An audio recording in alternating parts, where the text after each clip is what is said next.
ही संभल पाएगा जी। राधा वल्लभ श्री हरिवंश महाराज जी, आपके चरणों में दंडवत प्रणाम।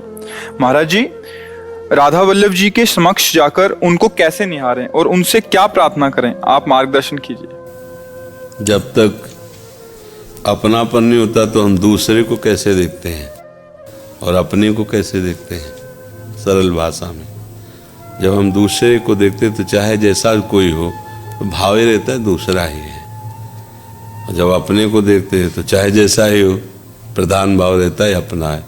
तो दर्शन में किसी के भी सुख मिलता है अपनेपन से मिलता है। नहीं, कोई बहुत सुंदर बहुत रूपवान सब है लेकिन आपको उससे प्यार नहीं, अपनापन नहीं है, क्या है, और उसकी अपेक्षा वो कुरूप भी है लेकिन आपका अपनापन है, तो हजारों में आपकी दृष्टि बार बार उसी की तरफ जाएगी क्योंकि उससे प्यार है, उससे अपनापन है।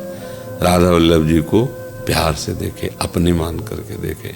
बाहरी लोग आते हैं दूसरा मान के दर्शन करते हैं, भगवान है मंगल करना, घर परिवार ठीक रखना, वो दूसरा भाव है। प्रेमी जन देखते हैं अपनी दृष्टि, मेरे प्राण प्यारे हैं, निरख नयन हरिवंश, प्रेम नेत्रों से, अपनेपन से।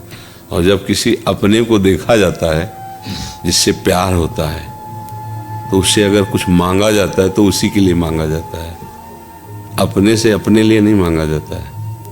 ध्यान देना, जिससे प्यार होता है कि तुम्हें क्या पसंद है बताओ, हम वही ला के देना चाहेंगे कि आपको क्या पसंद है। आप बताओ कैसे खुश होगे।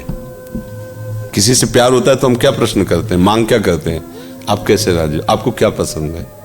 अरे बोलो मैं कैसे चलूं जिससे आप हमारे हो जाओ, हमसे मुस्कुराओ, हमसे राजी हो जाओ। यही बातें तो प्यार में होती है ना, वही बात उनसे है कि प्रभु जिससे आप प्रसन्न होते हो वो हमें सद्गुण दे दो, जिसमें आप राजी होते हो वैसे मैं आचरण करूँ नाथ। मैं आपके प्यार करने योग्य नहीं हूँ, आप अपने योग्य बना लीजिए।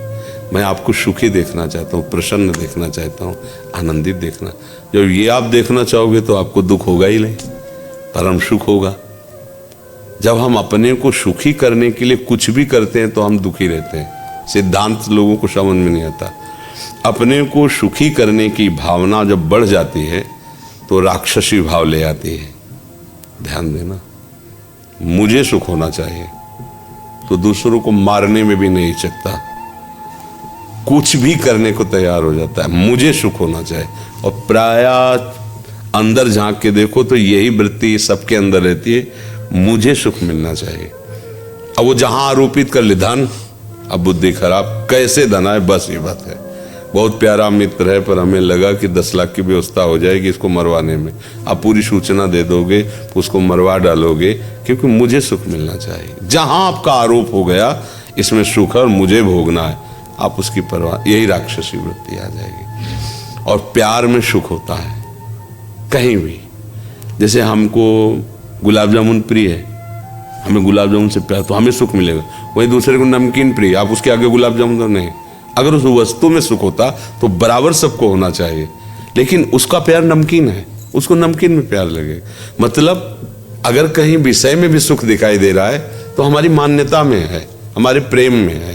तो अगर हम ये अपना प्रेम वास्तविक जहाँ सुख है, वो सुख सिंधु प्रभु हैं, उनमें समर्पित कर दे तो हम प्रेमी हो जाए। हमें लगता है प्रभु को अपनापन से देखना चाहिए, मेरे हैं, और प्रभु मेरे कैसे प्रसन्न हो ये मांग करनी चाहिए।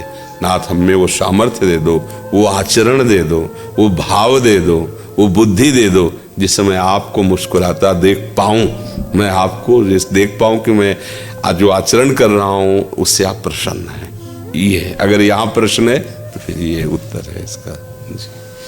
सुनील जी संगरिया से, गुरुदेव आपके चरणों में दंडवत प्रणाम। गुरुदेव, कभी कभी मन में ये भय या आकांक्षा बन जाती है कि